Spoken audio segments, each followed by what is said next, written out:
Hey everyone, Joe here. Just wanted to share real quick with you. This is called longevity spinach. It's not really spinach, it's actually a different species of plant from Asia originally.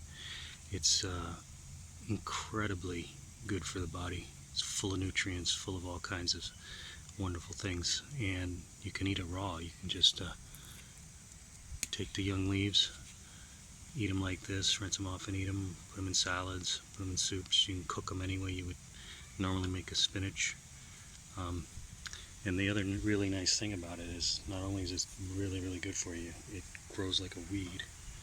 This was just, all of this here I grew from one piece, maybe this big, about a foot long. I mean, you cut it, you stick it in a pot, you let it grow, and then you put it in the ground. And this is what you get. Never-ending greens. Just wanted to share that with you. Have a good one.